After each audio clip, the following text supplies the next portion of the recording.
curso de técnica cirúrgica eu vejo que ele é importante para os estudantes de veterinária, por quê? Porque é uma oportunidade de treinar habilidades cirúrgicas práticas, né? A gente vê que a maior parte das faculdades acaba tendo muito conteúdo teórico e o estudante não tem a oportunidade de treinar, de colocar a mão na massa ali na real. E a gente sabe que a cirurgia não é uma disciplina teórica, é uma disciplina que exige treino. E é isso que eu sinto que os estudantes vêm fazer aqui com a gente: treinar, treinar e treinar. O veterinário que já é formado vem para o curso de técnica cirúrgica para conseguir lapidar informações que ele já tenha, pegar novas informações de forma rápida, detalhada e conseguir treinar de forma prática tudo aquilo que ele ou não faz por insegurança ou que ele quer aprender a fazer para começar a trabalhar de uma forma nova dentro da sua rotina.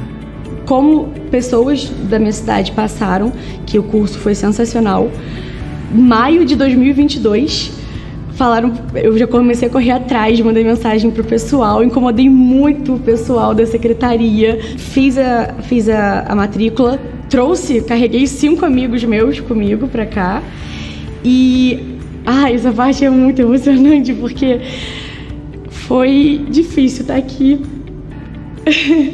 Desculpa, mas é bobeira para alguns, mas é realmente a realização de um sonho para mim.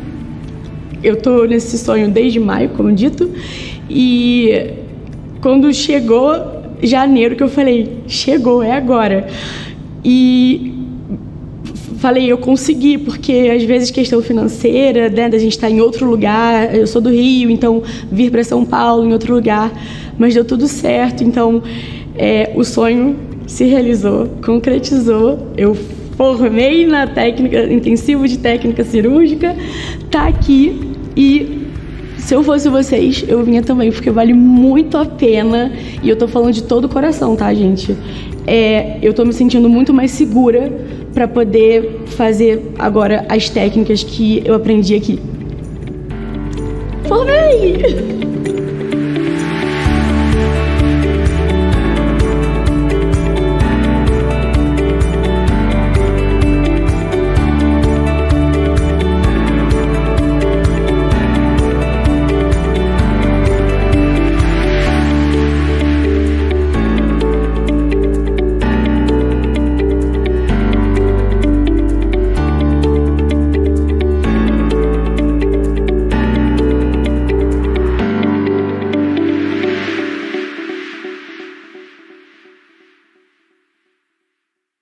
Fala pessoal, tudo bem? Sejam todos muito bem-vindos a mais uma semana de live aqui no nosso canal do YouTube da Anclivepa São Paulo, aqui na cirurgia Anclivepa. E mais uma vez, mais uma noite, mais um dia estamos aqui para trazer conteúdo de qualidade para todos vocês. Pessoal, o que nós estamos fazendo aqui? Por que a gente tem essa live? Porque a gente entende a importância de levar a educação cirúrgica para todos os pontos do nosso país. A gente sabe que nem todo mundo consegue vir até a Anclivepa São Paulo, vir aqui na nossa sede para poder ver, assistir, praticar e treinar. E o nosso intuito aqui não é só educar, é educar com qualidade, é levar o conteúdo que tem de melhor no Brasil e em todo mundo para que vocês possam acompanhar aí, seja lá onde vocês estiverem, não importa o local, importa que vocês consigam captar todo esse conhecimento para vocês, tá? E quem fala aqui hoje para vocês sou eu, Daniel Herrera Jarrugi, um dos coordenadores do Núcleo de Cirurgia aqui da Anclivepa São Paulo e diretor da associação. E dentro de tudo que a gente faz aqui, uma das nossas maiores atividades é dar aula e dar curso de cirurgia, tá? E tô aqui hoje eu para falar para vocês sobre um tema que me atrai demais. São as cirurgias cardíacas. Mas gente, vamos lá. Antes de eu falar sobre o tema, eu quero que vocês coloquem aqui no chat para eu saber da onde vocês estão falando, da onde vocês estão ouvindo, da onde vocês vão mandar mensagem, para que eu possa depois responder para vocês. Então, ó, já coloca aí, ó, no chat aí, nos comentários, da onde que vocês estão vendo essa live, da onde vocês estão nos ouvindo, tá bom? A gente chega no Brasil inteiro e várias vezes, inclusive em outros lugares do mundo. Então manda aqui, porque aí todo mundo fica sabendo e consegue fazer um network e comunicar com vocês de alguma forma. Beleza? Bom, gente, vamos lá. E eu vou falar de cirurgia cardíaca, mas por que eu vou falar de cirurgia cardíaca aqui? O que dá para se operar de cirurgias cardíacas? É o que eu quero tentar trazer para vocês hoje de uma forma, de uma perspectiva bem rápida e prática para que vocês consigam aprender, tá? Mas Daniel, por que você vai falar disso? Bom, gente, tudo começou na minha vida, a minha vida cirúrgica, porque eu queria aprender a operar coração. Eu, na faculdade, já tinha um sonho que era, eu queria aprender a operar coração, eu queria ver um coração batendo, eu queria pôr a mão num coração batendo, tá? E eu vou assumir para vocês que em toda a minha vida acadêmica, essa era a minha grande meta de vida, era operar coração e chegar nas cirurgias cardíacas, tá? E como a gente sabe que tudo é possível, tudo que a gente quer, que a gente planeja e que a gente se prepara para fazer é possível, eu já posso avisar para vocês que eu consegui fazer isso há mais de 15 anos atrás já, há 16 anos que eu já venho acompanhando as cirurgias cardíacas e fazendo cirurgias cardíacas há pelo menos há 14 anos dentro da minha rotina clínica, tá? Então, gente, tudo é possível desde que vocês se planejem para isso. Ah, mas como é que você chegou nisso, Daniel? Foi uma longa jornada, não cheguei da noite pro dia. Como que eu fiz? Eu lá na faculdade eu já estudava cirurgias cardíacas, eu já ia atrás de pessoas que faziam cirurgias cardíacas, fui fazer estágio lá em 2005 com o professor André Lacerda, lá na UENF, lá em Campos do Goytacazes, porque ele já operava coração naquela época, nós estamos falando de mais de 20 anos atrás, já tinha cirurgia cardíaca rolando. Na época, o professor André orientava ali, né? Até hoje ele orienta, mas na época ele já orientava algumas pessoas ali da medicina e ele já fazia estudos com isso, com transplante cardíaco, lá na época. Está falando de 20 anos atrás, gente. Isso já era feito e já estava sendo desenvolvido. Então isso nos ajudou e trouxe uma grande perspectiva para o que a gente tem hoje, tá? Logo depois que eu saí da faculdade, eu fiz o meu curso de especialização em cirurgia aqui na Anclivepa São Paulo e conheci também o professor Paulo Giuliani aqui, que era outro cara que estava há 15 anos atrás startando essa história de cirurgias cardíacas aqui em São Paulo. Ele fazia lá projeto lá no INCOR, ele vivia lá e eu fui lá encher o saco do Paulão para ele poder me ensinar tudo que ele sabia de cirurgia cardíaca, tudo que ele estava aprendendo lá no INCOR na medicina e trazendo para cá, né? E no mesmo tempo foram acontecendo várias coisas. Tive contato com um monte de gente legal que estava pesquisando circulação extracorpórea. Então eu fui lá na USP, atrás do Stopiglia, para aprender e ver circulação extracorpórea, ver como que fazia isso na época experimental. O André Soares, na época fazendo a tese dele de mestrado, doutorado, eu acompanhei vários dos casos lá na USP que ele fez, da tese do mestrado dele. Então assim, gente, muita coisa acontecendo já há mais de 20 anos com cirurgia cardíaca. Pra gente chegar hoje no momento em que a cirurgia cardíaca é uma rotina nos grandes hospitais, é uma rotina em todas as capitais do país, tá? Eu mesmo já fui operar coração em várias capitais desse país aí para resolver problemas, tá? E eu vou tentar trazer uma perspectiva aqui para vocês do que a gente tem feito e do que as pessoas têm feito fora, para que vocês entendam um pouquinho mais sobre cirurgias cardíacas, beleza? Nesse meio do caminho, virei especialista diplomado pelo Colégio Brasileiro de Cirurgia e atualmente sou presidente do Colégio Brasileiro de Cirurgia. Então, aqui um pouquinho da minha trajetória, misturado a um pouquinho de tudo que aconteceu nos últimos 15 anos aí de cirurgias cardíacas, né? Tive o prazer de estar à frente da organização de vários cursos que o professor Orton veio para o Brasil para dar palestra, e a gente chamou ele para um congresso aqui em São Paulo. Então, muita coisa legal acontecendo. A gente tem curso aí de cirurgias avançadas aqui na Anclivepa, cirurgias torácicas. A gente fala disso, a gente faz desvios vasculares, a gente opera muito vaso.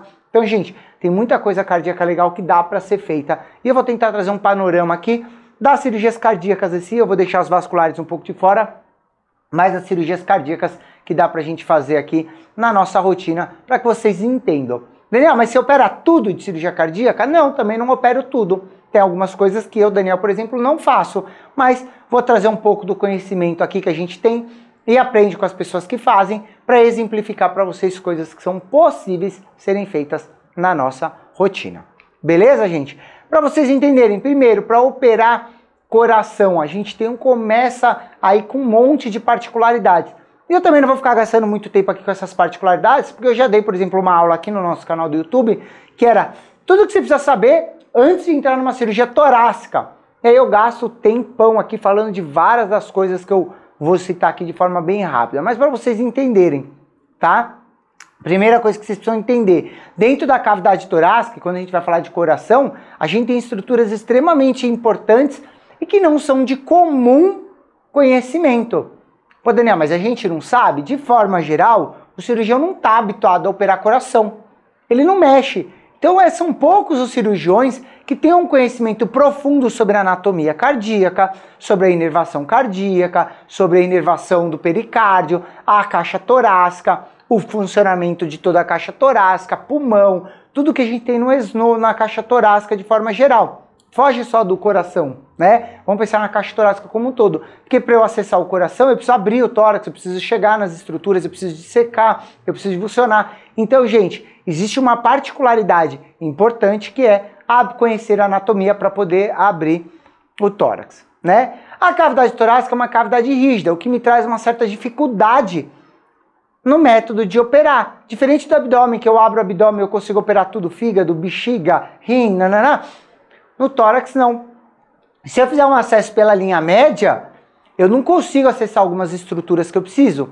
Do mesmo jeito que se eu fizer um acesso pelo lado esquerdo, eu não acesso estruturas vasculares venosas. Se eu fizer pelo lado direito, eu não acesso estruturas vasculares arteriais.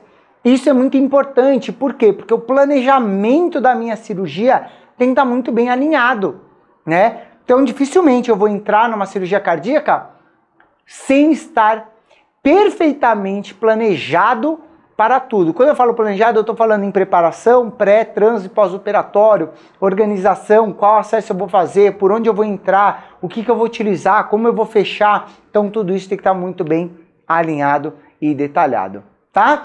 Eu tenho profundidades diferentes de caixa torácica. E aí, vocês precisam entender que um tórax em barril, como por exemplo de um bulldog, ele é totalmente diferente de um tórax profundo, como de um pastor alemão. E se eu não tiver na minha cabeça que apesar de serem dois cães com 40 quilos, um bulldog inglês e um pastor alemão, que eu vou ter profundidades diferentes, eu não consigo operar. O material que eu uso para operar um tórax um bulldog é diferente do material que eu uso para operar um tórax um pastor alemão de 40 quilos. E a mesma coisa acontece em cães pequenos. Eu às vezes tenho que operar um Spitz de menos de 1 quilo, e às vezes eu tenho que operar um galgo, que tem um tórax baita profundo, que tem 5 quilos, mas tem um tórax desse tamanho de profundidade. E aí eu preciso ter um material adequado para cada tipo de paciente. Na minha cabeça, voltando lá para o meu planejamento, eu tenho que estar com tudo isso pensando, tipo, beleza, para qual animal eu tenho o meu material, né? E aqui eu vou falar para vocês, a gente vai falar um pouquinho aqui até da videocirurgia, da toracoscopia, né? E eu preciso de um material muito delicado para um paciente, um material grandão e grosseiro para outro paciente, para fazer o mesmo exame num paciente canino de 1 quilo e num paciente canino de 60 quilos, eu tenho materiais totalmente diferentes, né? E o cirurgião precisa ter tudo isso. E para isso, né, dessa diferença de material, essa particularidade do tamanho, envolve outra coisa, que é o custo. É muito caro ter material para atender todos os pacientes, o que torna às vezes a cirurgia cardíaca difícil de ser realizada, porque eu, Daniel, tenho que estudar um montão para poder operar, eu tenho que ter um monte de material diferente, eu tenho que ter material para atender a todos os tamanhos dos meus pacientes, eu tenho que ter um conhecimento, uma equipe, que é o próximo item aí da minha lista, né? Uma equipe totalmente preparada para operar isso. Quando eu falo em equipe, eu estou falando eu e cirurgião, eu estou falando um anestesista, eu estou falando um instrumentador, estou falando meu circulante. Se eu estiver fazendo videocirurgia, eu preciso ter um equipamento para videocirurgia. Se eu estiver falando de cirurgias muito complexas, eu preciso às vezes ter uma fluoroscopia, um equipamento, né, um fluoroscópio, que custa aí 500 mil reais para fazer um procedimento cirúrgico. Eu preciso às vezes ter monitor cardíaco, eu preciso ter um eco transesofágico. Tudo isso para operar um paciente, né? E aí, gente, a gente começa a entrar num problema que é quanto custa isso? Daniel, custa caro, beleza. Se é uma cirurgia que custa muito caro, a gente faz muito? Caro quanto, Daniel? Gente, às vezes uma cirurgia cardíaca sai de preço de custo para o tutor 25, 30, 40 mil reais. E aí, uma cirurgia que sai 25, 30, 40 mil reais para um tutor, quando a gente conta aí fluoroscopia, catéter, dispositivos para ocluir, a gente faz em grande volume? Quando eu falo a gente, a massa, não faz. Aí a gente faz pouco, tem pouca habilidade manual, é mais difícil comprar material, é mais difícil comprar material, a gente paga mais caro, quando é mais caro a gente faz pouco, e isso é um ciclo, né? É um ciclo ruim. E aí, para eu conseguir fazer num preço mais barato, eu preciso ganhar menos, mas eu continuo estudando mais. Aí eu cobro menos para poder fazer rodar o serviço, até eu também ter uma mão melhor, para ter resultados melhores. Porque se eu tenho resultado ruim, ninguém indica cirurgia. Aí ele indica cirurgia, aí espera o bicho estar mal para entrar em cirurgia, quando o bicho está morrendo, aí ele morre e fala, o procedimento cirúrgico não deu certo. Pô, será que o procedimento cirúrgico não deu certo? Ou esse ciclo não está um ciclo virtuoso, ele está um ciclo ruim, né? E a gente não consegue fazer uma cirurgia legal porque a gente não tem uma habilidade manual legal, porque a gente não tem um material adequado, porque é muito caro. Então, gente, é muito complexo. Enquanto na medicina, você que está ouvindo aí pagaria 400, 500 mil se você tivesse esse dinheiro para operar sua mãe ou seu filho, na veterinária ninguém vai pagar 200 mil para operar um cachorro. Ninguém vai pagar, a gente esquece, é uma utopia. Adriana, mas tem gente que paga 30, 40 mil para operar o cachorro? Tem. É a grande população? Não. É a massa? Não é, nunca vai ser. Tá bom? Mas tem gente que paga? Claro que tem.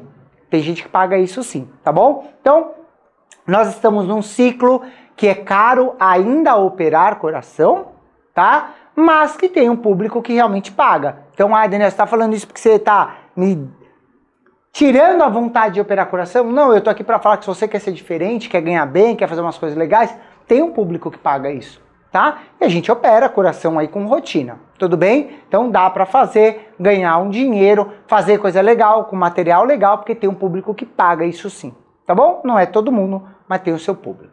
Beleza, gente? Bom, se isso tudo que eu falei faz sentido aqui para vocês, eu vou pedir uma coisa. Agora é a hora de compartilhar essa aula com outras pessoas. Para quê? Para que outras pessoas que gostam de cirurgia, que trabalham com cirurgia, ou que nem saibam que é possível ser feita uma cirurgia cardíaca, possam saber. Então vai, clica aí, ó, compartilha essa live naquele grupo da faculdade, compartilha essa live lá no seu grupo de trabalho, com aquele cirurgião que é seu amigo, ou com aquele cirurgião que você está aprendendo a operar, para que ele também veja aqui e saiba de várias das coisas que a gente pode fazer na nossa rotina, tá? Olha lá, tava falando de material, né? Gente, operar tórax não é operar abdômen. Você precisa ter um material todo diferente, tipo um finoquieto, um afastador de finoquieto. Sem um material específico para tórax, você não consegue operar. Sem pinças vasculares, você não consegue operar. Sem pinças vasculares, às vezes a gente não consegue fazer uma sutura vascular boa, adequada, né? Porque eu vou ter sangramento. Então, gente, é muito difícil você ter tudo. Mas é muito legal, porque à medida que você vai aprendendo, você vai tendo seu material, você vai fazendo as técnicas e vai vendo os resultados que a gente gosta e que a gente tem, as coisas vão caminhando, tá? E fiz, até ter isso, gente.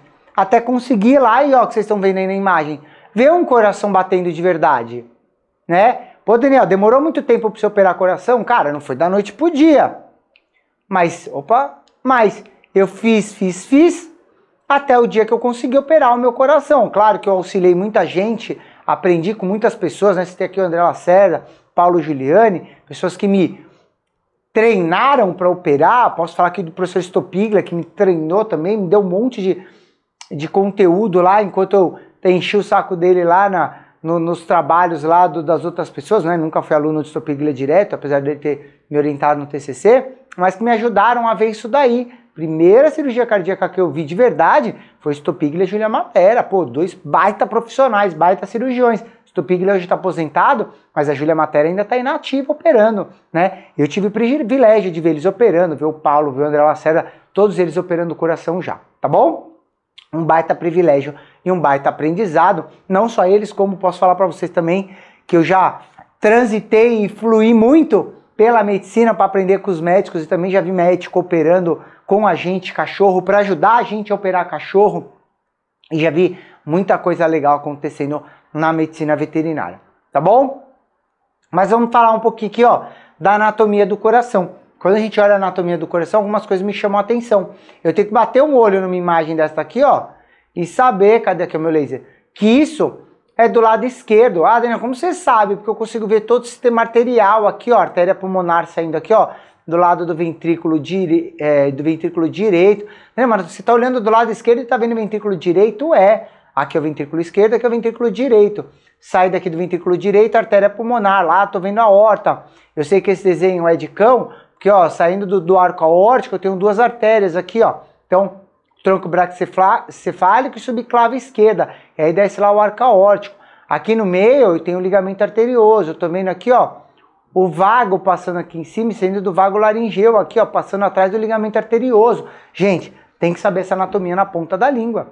Tem que bater o olho e saber que isso aqui é uma aurícula, né? Embaixo aqui, ó, do frênico, uma aurícula. Não tem como bater o olho e não saber numa imagem dessa.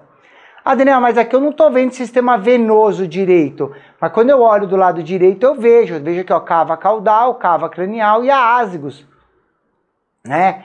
Tem que bater um olho numa imagem dessa e saber que o frênico passa aqui, ó, encostado aqui, ó, na face ventral aqui, ó, da cava caudal. Que o laringo recorrente tem aqui o seu ramo dorsal e o ramo ventral do vago, ramo dorsal e ramo ventral passando aqui no esôfago. Que eu tô olhando aqui do lado direito, eu tô vendo a asgos descendo aqui, ó.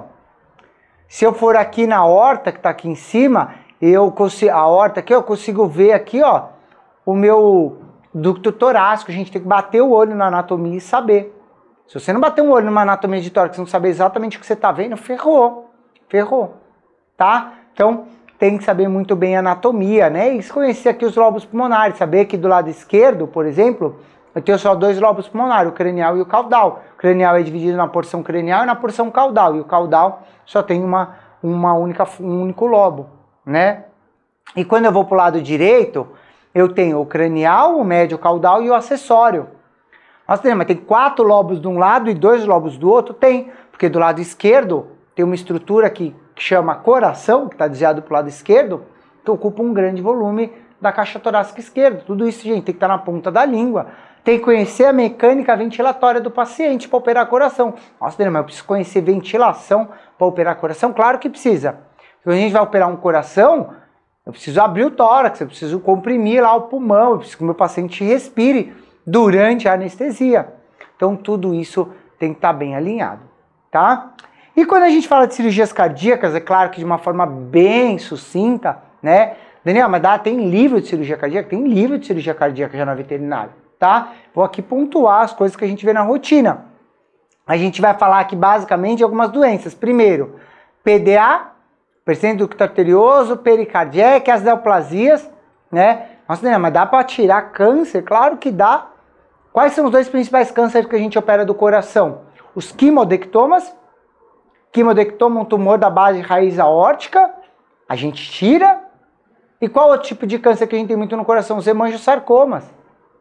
Lá na aurícula, lá, super comum, lá no átrio direito. A gente pega, gente. E aí vocês precisam saber os tipos de câncer comum e as suas localizações, porque várias vezes a gente tem que abrir o paciente para tirar um câncer do coração. Nossa, Dani, mas dá para tirar câncer do coração? Dá. Já tirei quimodectoma, já tirei hemangiosarcoma com pacientes com sobrevida maior que 1 ano. A gente publicou há pouco tempo aqui uma neoplasia cardíaca que a gente operou aqui no hospital público. O paciente viveu mais de 1 ano, clinicamente bem. Nossa, Daniel, mas dá para tirar um câncer do coração e o cachorro viveu 1 ano? Dá. Não é como ele vê menos, mas eventualmente a gente consegue, tá? Por que eu tô falando isso para vocês? Porque uma neoplasia cardíaca há 15 anos... há 10 anos, era praticamente um diagnóstico de eutanásia precoce. Hoje a gente consegue fazer um monte de coisa, tá? Hoje a gente consegue fazer uma pericardiectomia, por exemplo, por videocirurgia. Nossa, Daniel, eu consigo fazer uma pericardiec com um furo de 0,5 centímetro aqui na linha média do abdômen e mais um furinho aqui do lado e um do outro, com 3 furos de 0,5 centímetro, eu consigo fazer uma pericardiec hoje num bicho. A gente estava tendo aqui um curso de videocirurgia, a gente ensinou isso para os alunos. 3 furos de 0,5 centímetro, você tira o pericárdio, desfaz um tamponamento cardíaco para o bicho viver mais um tempo. Tudo isso é possível hoje em dia com todas as nossas tecnologias, tá? A gente tem as vasculares, né? Então eu consigo fazer um desvio de fluxo vascular, eu consigo fazer oclusão vascular para operar um coração? Consigo. tá? Eu ainda tenho anomalias vasculares ou alterações, como por exemplo PAD, que eu tenho uma má formação vascular que leva a uma doença clínica de esôfago, mas é uma má formação vascular. Eu tenho as cirurgias percutâneas, os cateterismos. Hoje eu consigo, em vez de rachar um tórax no meio de um PDA, ir lá e colocar um clipe no coração, entrar com um furinho de meio centímetro pela virilha, subir e colocar um dispositivo dentro do coração. Eu consigo hoje colocar um marca-passo nos bichos, para o bicho parar de ter arritmia. Dá para fazer ablação cardíaca para o bicho parar de ter arritmia. Tudo isso, gente, dá para ser feito. Eu ainda poderia falar, aqui em São Paulo não é comum, não é minha rotina, mas para quem mora aí em lugar que tem filária, os caras tirando filária de coração hoje. Assim, ó, assim de gente tirando filária de coração por vascular, sem precisar abrir o tórax. Tá? Gente, tem muita coisa que dá para fazer hoje. Então a gente falou cirurgias vasculares, a gente falou de cirurgias cardíacas, neoplasia, tudo isso é possível. Vou mostrar aqui umas coisas para vocês. Vou começar falando do PAD, que apesar de ser uma doença cardíaca congênita, não traz sinal vascular. Então o PAD, eu tenho lá a aorta, eu tenho a pulmonar, o ligamento arterioso, isso é um paciente normal. Quando eu tenho uma destra posição vascular da aorta, por uma má formação, olha aqui o meu esôfago sendo comprimido pelo ligamento arterioso. Adriana, mas o bicho tem sinal clínico de doença cardíaca? Não. Ele tem sinal clínico do quê? De megaesôfago. Ah, mas isso é uma cirurgia cardíaca? É, porque a gente vai operar um ligamento aqui, ó, que está entre a aorta e a pulmonar, que é o ligamento arterioso. Adriana, mas sempre que você fala de anomalia de anel vascular é PAD? Não. Mas 95% das anomalias de anel vascular é um PAD, persistência do arco aórtico direito. Existem outras anomalias de anel vascular? Existem, como por exemplo subclave esquerda, subclave aberrante, arco aórtico duplo, existem outras possibilidades, tá? Mas quando a gente está falando de PAD, de anomalia de anel vascular, 95%, por exemplo, é um PAD. E aí eu tenho uma má posição vascular e o ligamento está estreitando o esôfago. O que eu preciso fazer? Abrir o tórax ou até fazer por videocirurgia. Nossa, Daniel, dá para fazer isso hoje por videocirurgia? Dá para fazer por videocirurgia. Você vai lá, acha o ligamento, liga para um lado, liga do outro e corta. E aí resolve o problema do paciente. Dá para fazer por via aberta, mas também dá para fazer por videocirurgia. Ah, Daniel, mas é comum fazer por videocirurgia? Não é. Comum é fazer aberto. Mas essa é uma cirurgia cardíaca, a gente considera como cirurgia cardíaca, apesar de ser extracardíaca. Igual PDA. PDA a gente considera cirurgia cardíaca, apesar de a gente operar fora do coração. Tudo bem? O que é o PDA aí? Ó, tem uma aula só de PDA e PAD, eu não vou ficar gastando muito tempo aqui para vocês, mas o que é o PDA? O PDA nada mais é do que a persistência do ducto arterioso, ou persistência do canal arterioso. O que é o canal arterioso? O canal arterioso é aquele que na vida fetal era aberto para ter uma comunicação do sistema vascular do pulmão com a aorta, porque dentro da vida fetal o pulmão não funciona, então todo o sangue é desviado. Quando nasce deve fechar e virar o ligamento arterioso. Lembra do ligamento arterioso que eu acabei de falar lá no PAD? Aqui a gente está falando de PDA. Então, no PDA, a posição anatômica vascular está normal, o paciente nasceu normal, só que o canal arterioso, que é isso daqui, ó, que deveria fechar, esse aqui, ó, deveria fechar nas primeiras 24, 48 horas de vida, não fecha. Se não fecha e fica aberto, a gente chama de persistência do ducto arterioso, persistência do canal arterioso, ou ducto arterioso patente, canal arterioso patente, todos os nomes estão corretos. Tá? Ah, Daniel, e aí? Essa, gente, é a doença cardíaca congênita mais comum. Mais comum. Tem que saber isso? Tem que saber isso. Ah, Daniel, mas tá fora do coração. É, mas a gente considera doença cardíaca, tá? E vamos embora, vamos lá operar, ó. Então, um paciente lá com o coração batendo, em que eu consigo ver a saída aqui, ó. A saída aqui do ventrículo direito, que tá passando aqui. Aqui a aorta e aqui o ductozão. Olha aqui, ó, o vago e o frênico aqui embaixo. Olha aqui, ó, o linfonodinho. Cara, é bater o olho, tem que saber o que tá acontecendo. Beleza? Dissecamos, ó, o que a gente tá vendo aqui, ó. Aorta, pulmonar, ducto, nervo e ó o laringo recorrente saindo do frênico aqui, ó, entrando aqui, ó. Adriana, mas você bate o olho nessa imagem, você sabe? Sei. Tem que bater o olho nessa imagem e ver isso que a gente tá falando. Ó, o ductozão aqui, ó. Tá? Tem que bater o olho e tem que saber. Não tem como não saber. Olha aqui, ó, o nervo aqui, ó, passando atrás do ductozão. Ó, o ducto aqui, ó, o nervo passando. Ó lá, a aorta dissecada, pulmonar e o ductozão.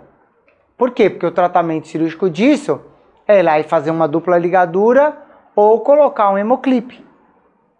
São possibilidades terapêuticas de correção do PDA. Ah, Daniel, mas é a melhor coisa? Não. A melhor tratamento é por cateterismo. Ah, Daniel, então quer dizer que não precisa abrir o tórax para fazer isso? Não. Você pode ir lá pela artéria, ir lá e colocar, subir pela artéria femoral, subir, achar o ducto e colocar um coil lá. Em vez de rachar o tórax no meio, de secar o coração e colocar um hemoclipe igual eu fiz aí, você com um cortezinho de meio centímetro, 1 centímetro, às vezes nem isso precisa, você consegue ir lá e resolver o problema e o paciente sai da mesa tomando uma dipirona e um antibiótico só. Você troca abrir, rachar o tórax no meio por uma dipirona.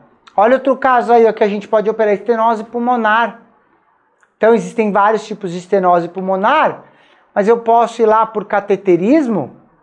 Essa foto aqui é da época que eu acompanhava o Paulo Giuliani, olha lá, né?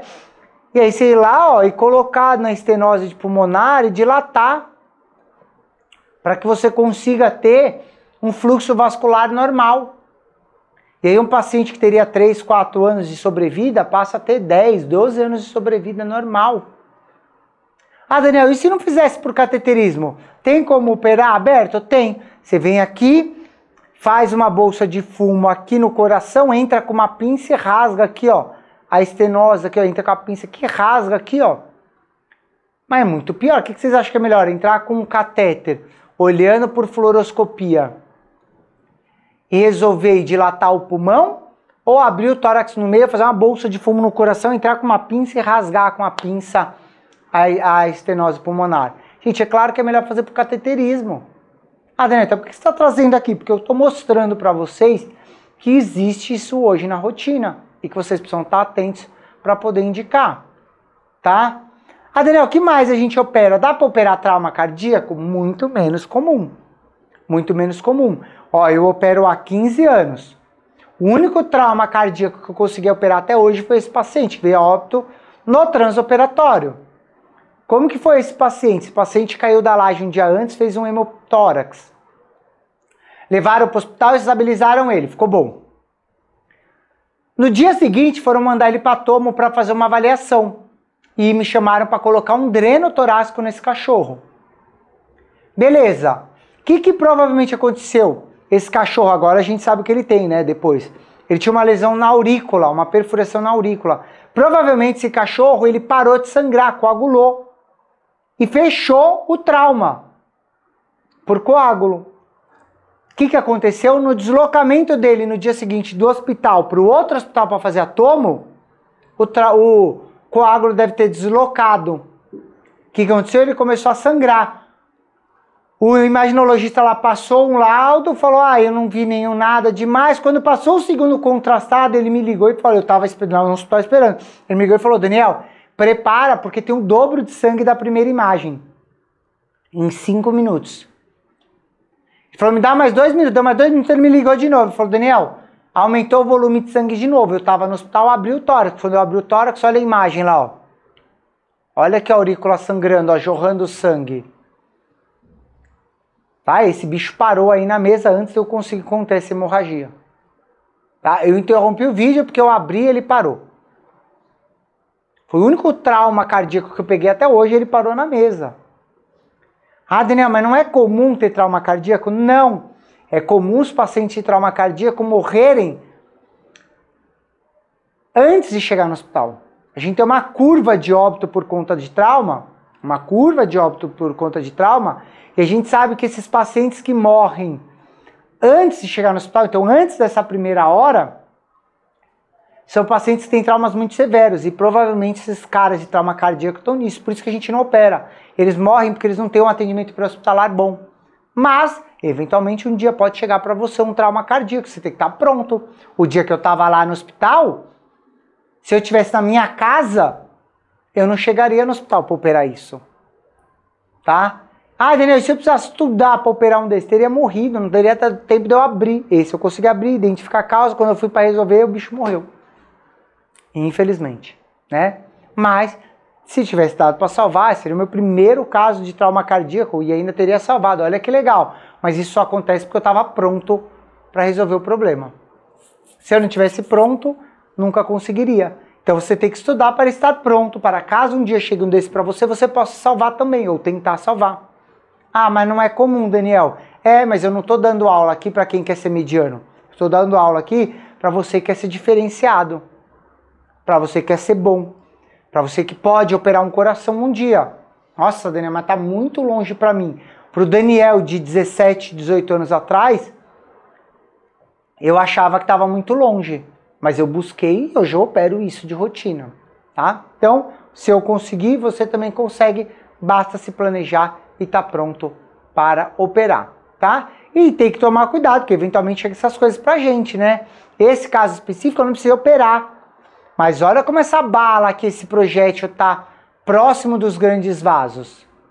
Aqui eu não tô com a imagem em VD desse bicho, mas estava bem próximo dos grandes vasos, tá? Esse bicho não morreu por Deus mesmo, porque olha, esse sobreviveu.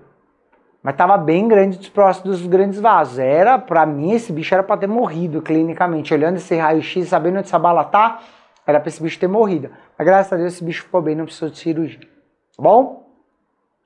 E às vezes a gente vai precisar fazer uma pericardiac de alívio, olha lá. Paciente com tamponamento cardíaco por conta de uma neoplasia cardíaca. Olha lá, ó, o pericárdio tudo vascularizado. Olha lá, ó, eu tô mostrando aí o frênico e eu vou fazer uma janela subfrênica. Aí eu vou pegar o pericárdio, ó como tá gordo o pericárdio, tá difícil de pegar. Né, olha lá. Vou pegar o pericárdio e vou abrir, vai ser um monte de líquido que tá entre o saco pericárdico e o coração. Tá? Então essa é uma pericardiac subfrênica, olha lá, ó.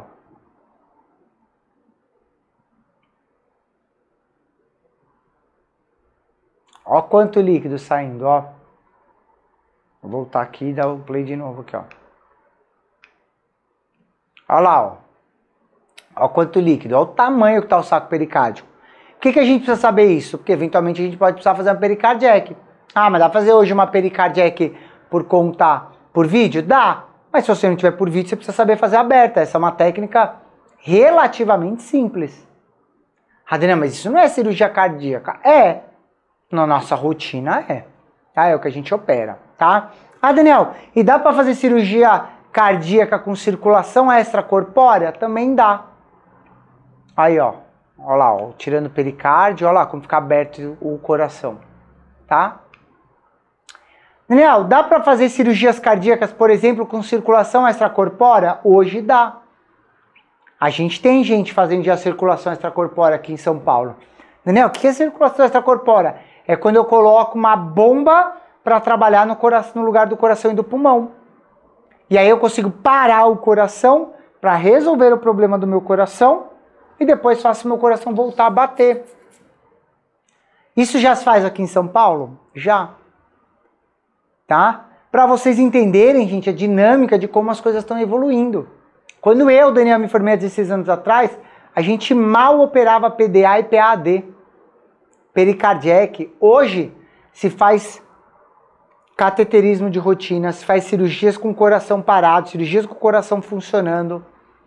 Neoplasias cardíacas, a gente tira câncer hoje de coração, de grandes vasos vasculares, desvio vascular, tudo isso é feito, gente.